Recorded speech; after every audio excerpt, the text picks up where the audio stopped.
Yan lang yung meaning niyan. Ha? Hindi natin iliteral ng dagdag na hindi yan siya sumurrender. Kinuha yan siya. Kinuha yan siya, pinilit yan siyang pasakay sa eroplano. Hindi yan sumurrender. Kinidnap yan mga kung ano, hindi. Ang meaning ng Article 59 of Rome Statute, procedure for the arrest and surrender ng individual, sinurrender ng isang state party. Okay? Sinurrender ng isang party to the ICC. So, saan man yung ICC? International Criminal Court. Di ba sa Hague? Doon siya ipupunta. Kaya nga, arrest and transfer. Saan i-transfer? Sa court. Saan yung court? Sa Hague. So, we're not hindi tayo nag-ano sa atin na court. Kasi we're talking about Rome Statute man. So kung magbasa na tayo, international na tayo na level, na magbabasa tayo about na, kung magsasabi ka na dito sa Rome Statute Article 59 court, sa kanila na. Nagre-refer na tayo sa international na. Nagets nyo guys?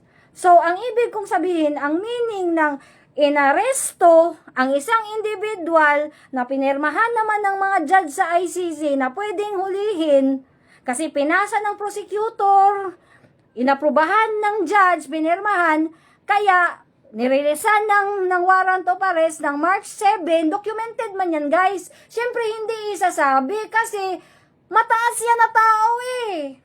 Crime against humanity pa yung kaso, hindi patayan yan, EJK pa. Bakit mo isasabi na hulihin? Kung maunahan ka. Nagets nyo guys? Confidential siya. Kaya hindi isasabi na March 7 nirelease, secret muna. Pag huli na sa individual na to, saka pa isasabi na meron na palang notice March 7. Saka pa yan isasabi. Yun yung rule nila. Oo. Rule nila yan, guys, ICC. Hindi mo na pwedeng masasabi, rule nyo, meron kaming rule. Kaya nga, umabot sa international dahil nga, ilang taon na yan. Dormant case dito. Kaya, nagsumbong na lang sila sa international. Nagets nyo, guys? Kailangan malaman nyo to para alam nyo paano i-depend yan. Kung love nyo na totoo yan, malaman nyo dapat kung ano ang argument, kung ano ang mga sa substance na pagkakaintindi ng kabila. Para alam nyo, hindi kayo pabalik-balik na jurisdiction. Okay? Huwag nyong sasabihin, hindi yan siya nag-surrender kasi parang nagbabasa lang tayo sa comics. Na ang pagkaintindi natin sa pelikula na hindi yan surrender, kinidnap yan, tinulak yan, binudmud yan sa eroplano, hindi. Ang meaning ng surrender, obligasyon ng gobyerno sa isang member ng United Nations na umobey sa ICC kasi merong individual na kailangan imbestigahan. So, kung nag-release ng warrant of arrest, at may warrant of arrest, at ihuhulihin ng mga, ang uhuli kasi niyan, ang dito din na-attach sa Interpol. Pero Interpol yan guys, international din yan na mga, ano nila, yung sa, pero ang ano na niyan, ang sa gobyerno na dito sa Pilipinas. Okay? Merong mga ganyang bagay, guys. Okay? Ang arrest at surrender dito. Hindi siya literal na surrender. Na ang pag-intindi nyo sa surrender, hindi naman ako nag-surrender. Kinuha nyo ako, hindi. Ang meaning ng surrender, obligasyon ng gobyerno sa Pilipinas na isurrender ang isang accused na kailangan imbestigahan sa international court. Bakit? Meron siyang murder case doon na mass murder, heinous crime, we're talking about international already. When we talk about international doctrine, we're talking about doctrine of incorporation na. Yan na yung sinasabi na about na siya sa land, about na siya yung sinasabi na 9851, na obligado tayo niyan. Ang tao, kahit pa isabi nyo hindi na member o hindi, obligado pa rin ang isang bansa na ko-cooperate kung meron man mga kailangan imbestigahan sa international doctrine. Nagets nyo, guys? Ha? Asan ba yun? Para maano ko. Kasi, ano ko lang yun eh. Sa isip ko lang yun. Pero yung sinulat ko. Saan ba yun? Okay. Diba? Rome Statute, part of law of the land doctrine. Provided to siya, ito ha, nakasulat nga to, Article 2, Section 2, 1987 Constitution sa atin, okay? Doctrine to siya of incorporation. Meaning, if there is an international treaty or international law na part tayo sa doctrine na yan yung kasi bridge between sa Rome na at sa Pilipinas, itong Rome Statute na to sa Pilipinas, yan na yung bridge. Okay? Na para ma-implement yan. Okay? Ginawa yan eh. Actually, inano nga yan ni Miriam Santiago sa 2009 eh. Maraming ang mga senador o sino bang mga umano nito. Rome Statute, ano to siya? 2009 kang Miriam Santiago to na kailangan natin anong tawag niyan? Hinahanap ko yung mga tama bang deference, okay? Kailangan tayong submit, ha? Deference, ha? Kasi law yan sa kung ang pinag-uusapan na natin international na, kasi nga grabe yung ginawa pang international. Bakit? Mass murder eh! Diba? O hindi pa nga yan guilty, kaya nga ano natin kung mamata-trial ba o hindi eh. Oo, pero yan man yung accusation sa kanya, yan man yung charge sa kanya. Diba? Naintindihan nyo guys? Diba? Nagsasalita na tayo, umakyat na yung level kasi maraming ang patay, umakyat na siya sa international level. Ngayon, meron man tayong Article 2, Section 2, 1987 Constitution, Law of Incorporation, meaning if there's an international treaty, yun na yung Rome Statute Treaty, guys, ha? Rome Statute is a treaty, okay? Kaya hindi rin pwede makalusot yung sabing extradition o ano, kasi state yan. Treaty to, guys, agreement to, pact. Pinag-usapan, tapos ang in-establish niyan, International Criminal Court. Okay? Yung accused, yung kailangan i-investigate na tao, usually matataas talaga. So, highly confidential yan, guys. Diba? Kasi malakas yan masyado. Yan nga kung bakit ito, before sa February 23, 27, ni-release na yung redacted. Kasi hindi lang siya meaning na kailangan i-release kasi kailangan din niyang i-release ang isa para ma-secure din ang witnesses. Kasi ano man depensa sa 5 years nila. About sila, wala pa tong trial ha. Pero isi-segue sila doon, hindi lang isasabi ang mga pangalan nila. O, para alam din itong co-perpetrator ng isang accused na indirect perpetrator. Alam din ng co-perpetrator na pinakita kasi co-perpetrator sila eh. Ibig sabihin, hindi ito magagawa ni Matandang Aguila kung wala din to, itong mga co-perpetrators. Kasi grabe to na accusation eh. Policy daw, malawakan daw, systematic. So marami sila, di ba?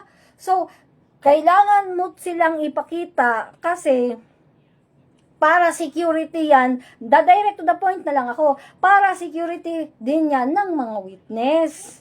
Pobre. Usually. Di ba?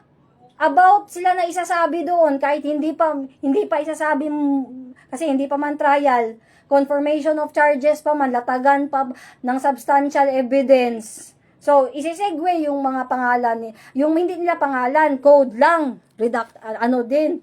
So, syempre, panaga nila yan. Oh, alam namin sinong co-perpetrator na yun yung nag-direct eh. Kasi sa totoo lang, ito si Matandang Agila, sa totoo lang, sasabihan ko kayo, pwede nga itong ma-acquit eh. Sa totoo lang, sasabihin niya, hindi naman ako nag-ano niyan. Hindi naman ako yung nagbaril niyan. Malay ko ba kung ano yung pinagagawa ng inutusan nilang mga pulis sa baba? Di ba? Marami mga ako na naririnig na ang sabi, hindi naman daw niya alam, yung sumasagot naman daw sa telepono, ay isa yung co-perpetrator dyan. Ito, sorry talaga, isasabi ko rin to. Hindi rin pwede na hindi ko to isabi. Okay? Di ba? Pero mas pinili na lang ni Matandang Agila na manahimik na lang. Bakit? Yan din yan ako. Pareha kami ni Matandang Agila. Bakit ko? Alam ko. Hindi ko pwedeng i-expose tong mga co-perpetrator. Kasi yan na lang nga yung natitirang mukover sa yang anak eh. Mga alay eh. Tapos sugnodon pa nato na. Diba? Kaintindi po aning tigulang na Agila, muhilom na lang siya. Pero sa totoo lang, pwede niyang isolve yung sarili niya. Pwede niyang isolve sasabihin na niya, hindi naman ako nagdadala ng telepono. Ba naman yung sumasagot dyan? Kasi maraming magsasabi dyan na mga pulis, ang kausap naman pala, hindi naman si Agila.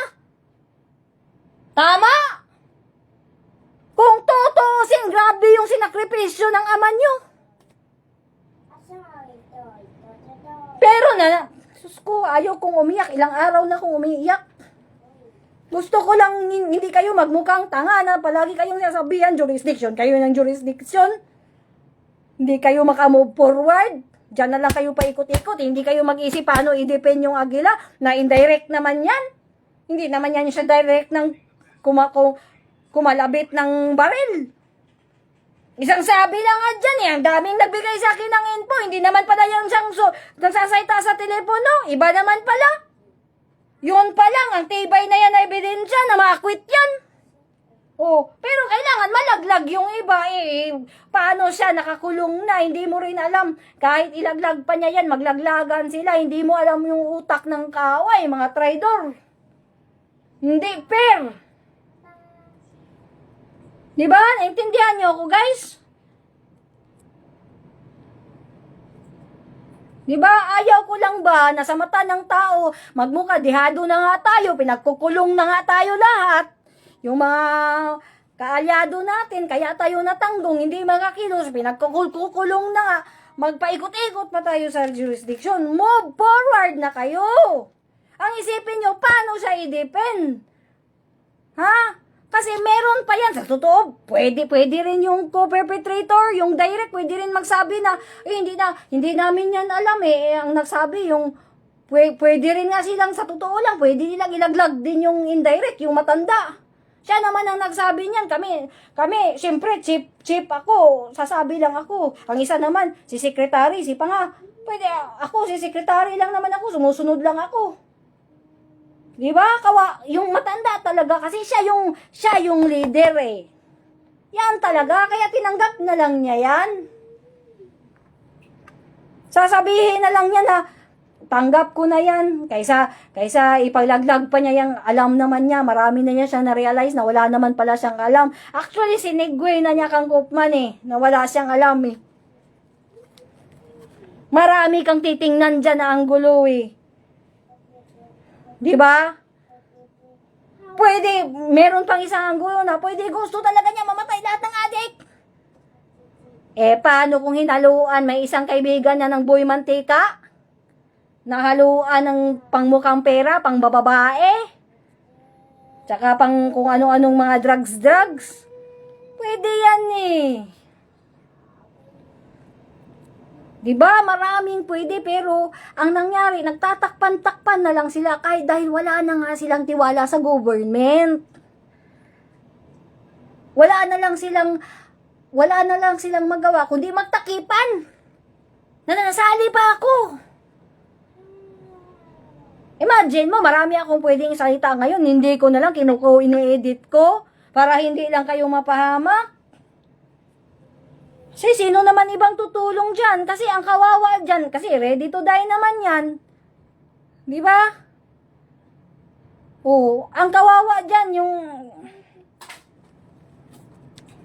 Ko na lang isabi. Yan, confidential.